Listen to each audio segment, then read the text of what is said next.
Hi everyone, my name is Madeline. I'm Celina. And I'm Jappn. And today we'll be doing the dry ice demonstrations. Disclaimer. This person is a trained scientist who has all the required personal protective equipment necessary. Please do not attempt at home. For this demo, you will need some dry ice, some containers, some water, as well as some cabbage juice indicator. Dry ice is a solid form of carbon dioxide comprising two oxygen atoms bonded to a single carbon atom. It is colorless, odorless, non-flammable, and slightly acidic. At temperatures below negative 56.4 degrees Celsius and pressures below 5.13 atmospheres, carbon dioxide changes from a solid to a gas with no intervening liquid form through a process called sublimation. The opposite process, where carbon dioxide changes from the gas to solid phase, is called deposition. This property of dry ice makes it a very useful cooling agent in the preservation of frozen foods and ice cream, especially where mechanical cooling is unavailable.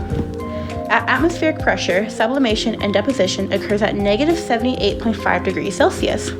When dry ice is placed in water, sublimation is accelerated and low sinking, dense clouds of smoke-like fog are created. This is used in fog machines, at theaters, haunted house attractions, and nightclubs for dramatic effects. Unlike most artificial fog machines in which fog rises like smoke, fog from dry ice hovers above the ground. Dry ice is very useful in theater productions that require dense fog effects. Dry ice is the solid form of carbon dioxide, which has a chemical formula of CO2, meaning it's made up of two oxygen atoms bonded to a single carbon atom. It is a colorless, odorless solid that will change from a solid to a gas at room temperature through a process called sublimation. When we place the dry ice in the cup, it begins to form a gas. The cup is covered except for the hole we cut in the end. As the dry ice starts to form the carbon dioxide gas, we can tap the bottom of the cup, and some of this gas will fly out. The CO2 gas shoots out of the mouth of the cup like a ring, but it is actually a rolling vortex of air. The vortex is generated because the air leaving the cup at the center of the hole we cut is traveling faster than the air around the edges, which is slowed down because of resistance. This speed difference creates a swirling motion, or a vertical vortex, of dry ice vapor that can be seen as a smoke ring rolling through the air. Because this air is cooler and faster moving, it can be used to put out a candle. The cabbage juice indicator shows a change from a neutral purple color to an acidic reddish pink color when dry ice is dropped into the beaker.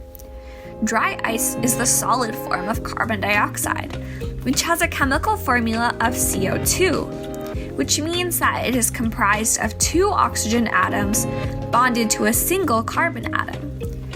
It is colorless, odorless, non-flammable, and slightly acidic. The dry ice sublimates, which is the process of changing directly from a solid to a gas, and as the carbon dioxide gas reacts with water, it turns into carbonic acid. At atmospheric pressure, sublimation and the opposite process, deposition, occurs at minus 78.5 degrees Celsius. When dry ice is placed in water, this sublimation process is accelerated, and low-sinking, dense clouds of smoke-like fog are created. This is used in fog machines, at movie theaters, and in haunted house attractions for dramatic effects. Unlike most artificial fog machines, in which fog rises like smoke, fog from dry ice hovers above the ground. Dry ice is useful in theater productions that require dense fog effects. A real-world application of this is the acidification of the ocean. You can think of the dry ice that we are putting into the water in the beaker as the carbon dioxide in the air that is dissolving into the oceans. We see a color change because the water is becoming acidic, the same thing that is happening on a big scale in our oceans. This is one of the consequences of the increase of greenhouse gases in our atmosphere. Additionally, the hydrogen ions that are in the water cause the shells of different sea life to decompose and become very brittle. The acidic hydrogen ions react with different molecules that make up these shells, causing a reduction of living coral in coral reefs. Dry ice is the solid form of carbon dioxide. Carbon dioxide can switch between solid and gaseous forms without turning into a liquid. When it changes from a solid straight to a gas, the process is called sublimation. The opposite process, where it changes from a gas to a solid, is called deposition. Normally, these processes occur at a very low temperature, at negative 78.5 degrees Celsius. But when dry ice is placed in water, sublimation is accelerated, and clouds of smoke-like fog are created.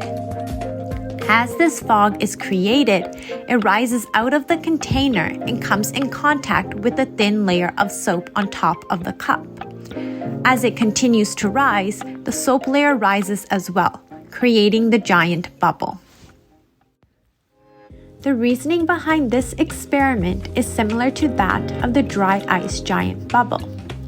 So, when the dry ice is placed in the warm water, sublimation takes place. Remember, sublimation is when the carbon dioxide turns from solid form, so the dry ice form, to gaseous form. This gaseous carbon dioxide, which looks like a smoke like fog, is trapped by the soap inside this graduated cylinder, forming bubbles that flow out of the container. Thank you for watching Dry Ice. Be sure to check out the rest of the demonstrations at Science FUNweek.